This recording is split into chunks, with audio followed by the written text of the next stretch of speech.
ये NCERT class 8 history का chapter 4 है, जिसका टाइटल है tribals Dikus and the vision of a golden as.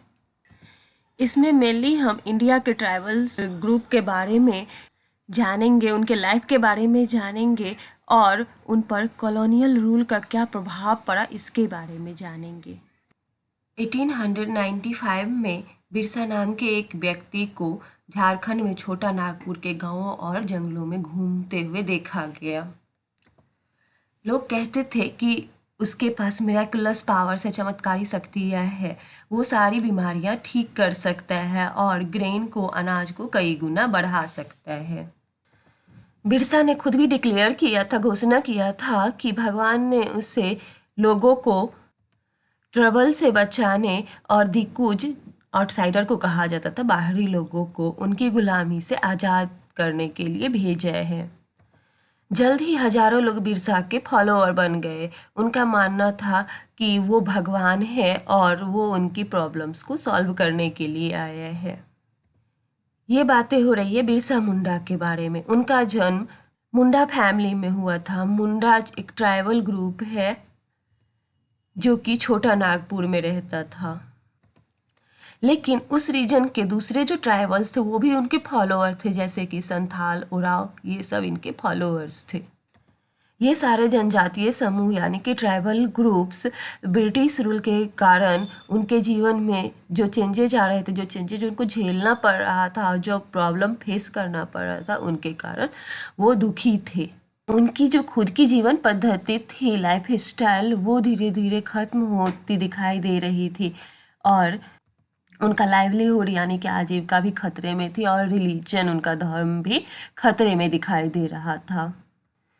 Birsa किस तरह के प्रॉब्लम को सॉल्व करना चाहता था और वो आउटसाइडर कौन थे जिनको दिक्कूज कहा जाता था, कैसे उन्होंने वहाँ के लोगों को गुलाम बना लिया था, ब्रिटिश रूल के अंडर ट्राइबल लोगों के साथ क्या हुआ, उनके जीवन में क्या क्या चेंजेस आए, इन्हीं सब के बारे में हम इस चैप्टर में जानेंगे। क्लास 7 में हमने ट्राइबल सोसाइटी के बारे में जाना था। उनका जो कस्टम्स और रिचुअल्स होता है, ज़्यादातर ट्राइब्स के कस्टम्स और रिचुअल्स ब्राह्मणों द्वारा निर्धारित किए गए कस्टम्स और रिचुअल्स से बहुत अलग थी। इनकी सोसाइटीज में शार्प सोशल डिवीजन भी नहीं थे, जो कि जाति आधारित सोसाइटी में दिखाई देती है। एक कबीले के सारे लोग कुटुंब के बंधनों में बंधे होते थे, लेकिन इसका मतलब यह भी नहीं है कि ट्राइब्स के बीच सोशल और इकोनॉमिक डिफरेंसेस नहीं थी। उनके बीच भी इकोनॉमिक और सोशल बेसिस पे डिफरेंसेस थी। यहाँ पर उड़ीसा के डोंगरिया खांडा ट्राइब के औरतों को नदी पार करते हुए दिखाया गया। ये नदी पार करके मार्केट जाती थी।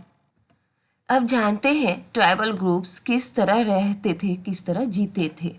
19वीं सेंचुरी तक इंडिया के अलग अलग पार्ट्स के जो ट्राइबल ग्रुप्स थे वो बहुत सारे एक्टिविटीज में इन्वॉल्व थे। कुछ झूम की खेती करते थे। अब इसके बारे में, झूम कल्टीवेशन के बारे में पहले जान लेते हैं। इसको शिफ्टिंग कल्टीवेशन भी कहा जाता है।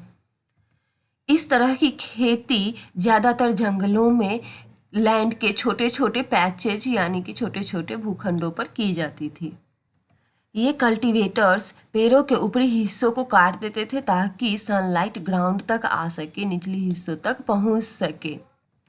और लैंड पर जो वेजिटेशंस होते थे, मतलब घास फूस, उसको जलाकर ज़मीन को क्लियर करते थे ताकि उस पर खेती किया जा सके। इन घास फूसों को जलाने के बाद जो राख बनती थी उसको वो ज़मीन पर छिड़क देते थे, जिसमें पोटास होती थी और जिससे सॉइल फर्टिलाइज हो जाता था, उपजाऊ हो जाता था। वो पेड़ों को काटने के लिए एक्स का यूज करते थे, मतलब कुल्हाड़ी का यूज करते थे और ज़मीन को हो से खुरच कर, स्क्रैच करके उसे खेती के लिए, कल्टीवेशन के लिए तैयार करते थे। वो लैंड को जोतने यानी कि ज़मीन को जोतने और सीड्स को बोने के बजाय सीड्स को ज़मीन पर ही बिखेर देते थे। एक बार जब क्रॉप तैयार हो जाती थी तो उसकी कटाई करते थे और उस कटाई के बाद फिर दूसरे फील्ड की तरफ चले जाते थे। एक फील्ड में जहाँ पर एक बार खेती हो जाती थी उसको कई सालों तक फैलो छोड़ दिया जाता था, मतलब परती छोड़ दिया जाता था। यहाँ पर फैलो का मतलब दिया गया है एक ऐसा फील्ड, एक ऐसा मैदान जिसको अनकल्टिवेटेड छोड़ दिया जाता है, बिना खेती के कुछ समय तक उसको छोड़ दिया जाता है ताकि वहाँ का जो सॉइल है वो अपना फर्टिलिटी रिकवर कर सके, उपजाऊ हो सके। शिफ्टिंग कल्टीवेटर्स मतलब इस तरह की खेती करने वाले किसान नॉर्थ ईस्ट और सेंट्रल इंडिया के हिली और फॉरेस्टेड ट्रैक्ट में ही रहते थे, इस एरिया में रहते थे ज़्यादातर।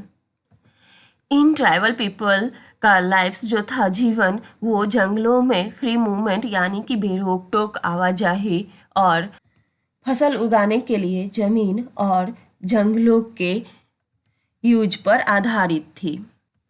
यही एक तरीका था जिसके द्वारा वो शिफ्टिंग कल्टीवेशन कर सकते थे। कुछ ट्राइबल ग्रुप्स हंटर और गैदरर्स थे। बहुत सारे रीजन में ट्राइबल ग्रुप्स एनिमल्स का शिकार करके और फॉरेस्ट प्रोड्यूस को इकट्ठा करके अपना काम चलाते थे। वो अपने सर्वाइवल के लिए, अपने जीवन के लिए फॉरेस्ट को जरूरी मानते थे। उड़ीसा के जंगलों में रहने वाले खोंड्स इसी तरह के एक कम्युनिटी थे। वे समूह बनाकर जंगलों में शिकार के लिए जाते थे और जो मीट मिलता था उसको आपस में बांट लिया करते थे। वे जंगलों से मिलने वाले फ्रूट्स और रूट्स को कलेक्ट करते थे और साल और महुआ के पेड़ के सीड्स से मिलने वाले तेल से अपना खाना पकाते थे। मेडिसिनल पर्पस के लिए, मतलब इलाज के लिए, जंगल के श्रब्स और हर्ब्स को यूज करते थे और फॉरेस्ट प्रोड्यूस को लोकल मार्केट में ले जा करके बेचते थे। लोकल वेवर्स और लेदर वर्कर्स को क्लॉथ और लेदर की रंगाई के लिए जब भी कुसुम और पलाश के फ्लावर की ज़रूरत पड़ती थी तो वो खोंड से ही कहते थे। यहाँ पर एक फिगर दिखाया गया है जिसमें उड़ीसा के Dongria Kondh women pandanus leaves forest से घर ले जा रही है ताकि उससे प्लेट्स बनाया जा सके। अब जानते हैं जंगल में रहने वाले लोगों को राइस और दूसरे तरह के अनाज कहाँ से मिलते थे। कई बार वो जंगलों से मिलने वाली चीज़ों के बदले अपनी ज़रूरत की चीज़ें एक्सचेंज करते थे, मतलब अदला बदली करते थे। कभी कभी जो उनकी थोड़ी सी कमाई होती थी उसके बदले वो चीज़ें खरीदते थे। उनमें से कुछ गांवों में नौकरी करते थे, जैसे कि बोझा ढोने का काम हुआ, उसके बाद रोड बिल्डिंग वर्क हुआ, इस सब कामों में वो नौकरी करते थे। जबकि कुछ पीजेंट्स और फार्मर्स के फील्ड में लेबर का काम करते थे। जब फॉरेस्ट प्रोड्यूस कम पड़ जाता था तो ट्राइबल लोगों को मजदूरी के लिए ज़्यादा भटकना पड़ता था। लेकिन उनमें से बहुत सारे, जैसे सेंट्रल इंडिया के जो बैगाज थे, वो दूसरों के लिए काम करना पसंद नहीं करते थे। वे अपने आप को फॉरेस्ट के पीपल यानी कि जंगल की संतान मानते थे जो केवल जंगल से मिलने वाले चीज़ों पर ही जिंदा रह सकती थी। इनके लिए लेबर बनना अपमान की बात थी। जो चीज़ें आसपास में प्रोड्यूस नहीं होती थी, नहीं उपजती थी, उसे पाने के लिए ट्राइबल लोगों को खरीद फरोख्त की भी ज़रूरत पड़ती थी, खरीदने और बेचने की भी ज़रूरत पड़ती थी और इसकी वजह से उन्हें ट्रेडर्स यानी कि व्यापारी और मनी लेंडर्स पे डिपेंड होना पड़ता था, उस पर वो डिपेंड हो जाते थे। ट्रेडर्स जो चीज़ें बेचने आते थे उसे बहुत ऊंची दामों पर बेचते थे और ट्राइब्स को मनी लेंडर्स से कर्ज तो मिल जाता था, लोन मिल जाता था, लेकिन उसका इंटरेस्ट रेट बहुत ज़्यादा हाई होता था। और इस तरह से मार्केट और कॉमर्स ने ट्राइबल्स को डेप्थ और पॉवर्टी यानी कि कर्ज और गरीबी में धकेल दिया था और इसलिए वो मनी लेंडर और ट्रेडर्स को इविल आउटसाइडर यानी कि बाहरी शैतान और अपने सारी मुसीबतों की जड़ मानते थे। यहाँ पर मैप दिया गया है जिसमें इंडिया में रहने वाले ट्राइबल ग्रुप के लोकेशन को दिखाया गया है। यहाँ पर है संथाल, मुंडा, ओराव, उसका गोंद का यहाँ है। इसी तरह से और भी ट्राइब्स का लोकेशन दिया गया है। नॉर्थ ईस्ट में नागा, खासी। कुछ ट्राइब्स इनमें से जानवरों को पालते थे। बहुत सारे ट्राइबल ग्रुप्स जानवरों को पालकर अपना जीवन चलाते थे। वे सीजन के अकॉर्डिंग जानवरों के झुंड को, कैटल और सीप के हर्ड को एक जगह से दूसरी जगह लेकर के जाते रहते थे। जब एक जगह का घास खत्म हो जाता था तब वो दूसरे एरिया की तरफ मूव कर जाते थे। पंजाब की पहाड़ियों में रहने वाले वन गुज्जर्स और आंध्र प्रदेश के लवादीज मेनली कैटल हर्डर्स थे, मतलब गाय भैंस सब पालते थे। कुल्लू के गडीज सेफर्ड थे, यानी कि गररिया थे, और कश्मीर के जो बकरवल्स थे ये बकरियां पालते थे। यहाँ पर दिखाया गया है गडीज वन गुज्जर्स। अलग अलग रीजन में शिफ्टिंग कल्टीवेटर्स और हंटर्स का जीवन एक कैलेंडर यानी कि एक खास क्रम और मैन और वुमेन के बीच काम के बंटवारों से चलती थी। वेरियर एल्विन, जो कि ब्रिटिश एंथ्रोपोलॉजिस्ट थे, वो बैगाज और खोंड समुदाय जो कि सेंट्रल इंडिया में रहते थे उनके बीच में 1930s और 1940s के बीच रहे थे। उनके द्वारा बैगाज पे लिखा गया था और एक उनका अनपब्लिश्ड वर्क था नोट्स ऑन द खोंड्स।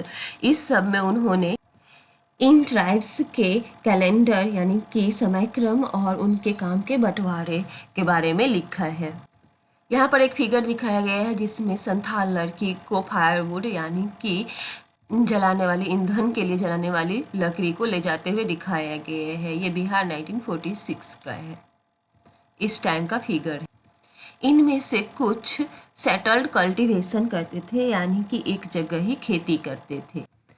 19वीं सेंचुरी से पहले ही बहुत सारे ट्राइबल ग्रुप्स एक जगह पर टिककर खेती करने लगे थे। वो एक जगह से दूसरी जगह घूमने के बजाय सालों साल एक ही जगह पर टिककर खेती करते थे। वे प्लग का यूज करने लगे थे, यानी कि हल का इस्तेमाल करने लगे थे, और धीरे धीरे वो जिस जमीन पर रहते थे उन पर उनको अधिकार भी मिलता जा रहा था। बहुत सारे केसेस में छोटा नागपुर के मुंडाओं की तरह जमीन पूरे क्लैन की यानी कि पूरे कबीले की संपत्ति होती थी। उन क्लैन के सारे मेंबर ओरिजिनल सेटलर्स यानी कि मूल निवासियों का वंशज माना जाता था, जिन्होंने सबसे पहले आकर जमीन को साफ किया था, और इसलिए जमीन पर सबका हक होता था, सबका अधिकार होता था। ज़्यादातर ऐसा होता था कि उस क्लान में से कुछ लोग दूसरों से ज़्यादा पावरफुल हो जाते थे और मुखिया बन जाते थे, और जो बाकी रह जाते थे वो उसके फॉलोअर बन जाते थे। और जो पावरफुल लोग होते थे वो खुद खेती करने के बजाय उसे रेंट पर दे देते थे, बटाई पर दे देते थे। ब्रिटिश ऑफिशियल्स को गोंड और संथाल जैसे एक जगह टिक कर रहने वाले ट्राइबल ग्रुप हंटर और गैदरर्स या फिर शिफ्टिंग कल्टीवेटर्स की तुलना में ज़्यादा सिविलाइज दिखाई देते थे, सभी दिखाई देते थे। फॉरेस्ट में रहने वालों को वाइल्ड और सैवेज यानी कि जंगली और बर्बर माना जाता था, और अंग्रेज़ों को लगता था कि उन्हें सेटल्ड और सिविलाइज बनाना ज़रूरी है, एक जगह बसाना और सभ्य बनाना ज़रूरी है। अगले वीडियो में हम जानेंगे कि कॉलोनियल रूल का ट्राइबल लाइफ्स पे क्या प्रभाव पड़ा।